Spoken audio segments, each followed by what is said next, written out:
Hello everyone, welcome to 15 Minute Shiksha. The aim of this platform is to help our students in developing broader overviews of the subjects they are currently studying in their respective classes. The topic of today's lecture is spectroscopy. In this lecture, we try to understand what is spectroscopy and how it helps us to visualize things way beyond the detection limit of our sensory organs. So first thing first, why should we study this topic? What is so special about spectroscopy? The first reason why I choose this topic is that it connects all the subjects of science that you have studied so far, like chemistry, physics, and biology. And even though this topic is so versatile, it is not taught in the higher secondary levels. I believe a basic understanding of this topic will help you all to go deep into your respective subjects, because most of the concepts that you are studying or learning now were uncovered or revealed through spectroscopy. The second reason is that spectroscopy is an unique tool that satisfies our curiosity to know the unknowns, the curiosity to learn more and more about different things differentiated us than the rest. We always want to climb the mountains that no one could climb before, go to the places where no one had gone before. And spectroscopy is one such tool that helps us to see things that nobody has seen before. For example, by using spectroscopy, we can find out the molecules or atoms present thousands of light years away from us. Using spectroscopy, we can find out the average distance between two atoms in a molecule, which is a trillion times smaller than a meter. Similarly, by using spectroscopy, we can find out the trace amount of impurities or contaminants present in our drinking water, which is otherwise invisible to us. Now, what is spectroscopy? In very simple terms, spectroscopy can be defined as the study of the interaction of electromagnetic radiation and matter to get valuable information about the systems. In order to understand the interaction between them, we should understand what is electromagnetic radiation or matter. So first, matter is anything that has mass and volume or take up space. Matter is everywhere. Everything around us can be called as matter. In order to live our life, we need to know about different kind of matters that surround us. In general, our sensory organs are sufficient for that. For example, just by looking at or touching it, we can realize that the stone is hard and we can make weapons out of it. The water is very soft, it cannot hold our body weight, but we can drink it or we can swim through it. A glowing red circle is very hot, we should not touch it. And this level of knowledge is sufficient for most of us to live our day-to-day life. But for exceptional people with curious mind, this is not sufficient. They want to know more and more about different things. For example, what is the color of this flower? It is red, it is beautiful, and we are happy seeing it. But for them, it is not sufficient. They want to know why this color is red, not blue, or why red is red or blue is blue. Similarly, if someone is offering us a drink, it tastes good, it looks good, it smells good, it is sufficient for us, but not for the curious mind.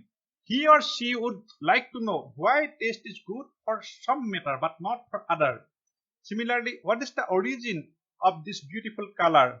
And to know all these details, we need to have molecular or atomic level of information about the systems. Now the problem is that at molecular or atomic level, things are not very simple. Atoms and molecules are not obedient as our students. At first glance, they appear as a branch of monkeys confined in a classroom doing all kinds of crazy movements like jumping, dancing, rotating and vibrating all at the same time, because atoms can never take rest. They are always moving. It is impossible to study them with our sensory organs, and that is where spectroscopy is needed to rescue us. The spectroscopy not only helps us to recognize these molecules or atoms, but also to predict their behavior. So in order to understand how spectroscopy works, we should have some basic understanding of quantum mechanics. So what is quantum mechanics? This is a fundamental theory in physics that provides a description of physical properties of nature at the scales of molecules, atoms, and subatomic particles. And some of most brilliant scientists who ever lived in this world contributed towards the understanding of behavior of the microscopic systems. And without going into the complications of quantum mechanics, we can say that behavior of atoms or molecules are not entirely random. They only appear to be random. All the motions they are performing, like rotation and vibration, are very well defined and highly predictable and follow a very definitive pattern. This can be calculated or predicted through simple mathematical equations. Even the complex vibrational motions of molecule can be resolved into simple basic patterns. Each vibrational mode has a specific frequency. They always vibrate at the same frequency. Even though they look different, each of them is a simple harmonic motion. All of these atoms performing the vibration is in same phase. They pass through their equilibrium position exactly at the same time. And the number of possible modes of vibration is also very specific for each molecule. And another important aspect of this microscopic system is that their energy levels are quantized. They can attain only certain levels of energy. This behavior is crucial for spectroscopy. In macroscopic system, energy can be increased or decreased continuously. Just consider this boy is running at a certain speed. Due to his velocity, he will attain a certain kinetic energy value, let's say 1 kilojoule. This boy can slightly increase his speed of running to attain a kinetic energy slightly higher than this, let's say 2 kilojoules, 3 kilojoules, like that. There is no restriction on him. Within his limit, he can run at any speed to attain any kinetic energy.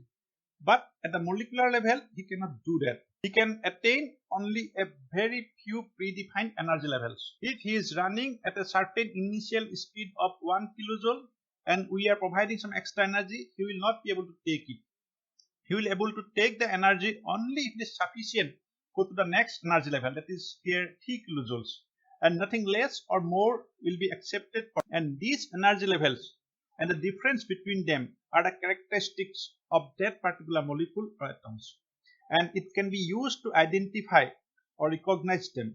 And if we know the energy levels of a particular molecule or atoms, we can back calculate or predict their structure or properties through that. And it is very, very unlikely that another molecule will have exactly same energy levels. Even if some of the energy levels are same for multiple molecules, we can differentiate them based on other kind of energy levels. For example, the molecule will also have a rotational movement, and it can attain only a certain level of rotational energy, which is again characteristics of its three-dimensional structure. Similarly, the atoms of the molecule can attain only a certain level of vibrational energy, which is also very, very specific and characteristics of the chemical groups present in that molecule, and hence can be used to identify the molecule. Now we know that energy levels of molecules or atoms are very, very specific, and difference between the energy levels can be used to identify or recognize them. Now the question is how to find out accurately what are the energy levels our molecules are possessing and the difference between these energy levels, which can be used to identify or recognize them. For that, we need to interact them with electromagnetic radiation. So what is electromagnetic radiation? Electromagnetic radiation is a flow of energy at the universal speed of light through free space or through a material medium in the form of electric and magnetic field. We can also call them as electric and magnetic field oscillating perpendicular to each other, and they propagate in a direction perpendicular to the direction of the oscillating fields. And every day we are blessed by sun with more than enough energy through electromagnetic radiation. These equations explain the properties of electromagnetic radiation. Here the velocity is constant, but the wavelength and the frequency are variable. When wavelength is large, the frequency is small and we have radiation of low energy. Similarly, when the wavelength is small, the frequency is very high and we get radiation of very high energy. And due to the variation in the frequency and wavelength, we can have electromagnetic radiation of different energy, ranging from 10 to the power minus 3 joules per mole to 10 to the power plus 11 joules per mole. For example, we have the low energy radio wave which is used for transmittance of our radio or TV signals. Similarly, at the high energy side, we have gamma ray, which is extremely harmful to our body and can be used as a weapon. In this electromagnetic spectrum, a very tiny fraction is visible to our eyes, and therefore our eyes can analyze only a tiny fraction of the information available to us. Now, we can use this electromagnetic radiation to find out the energy levels of molecules or atoms, and information about these energy levels can be used to identify them. This is very simplified diagram of a spectrophotometer. The modern day spectrophotometers are very sophisticated as well as very complicated. We'll discuss about them in some other time. Basically, we have a light source where electromagnetic radiation is generated and it can be separated based on their energy. We can choose to irradiate our sample of very specific energy, and a detector is placed opposite to the light source. As we have discussed earlier, the energy level of our molecule or atoms are very specific. They will take up the energy only when the energy of electromagnetic radiation exactly matches with the difference between their energy levels. Now, suppose we send a radiation of certain energy.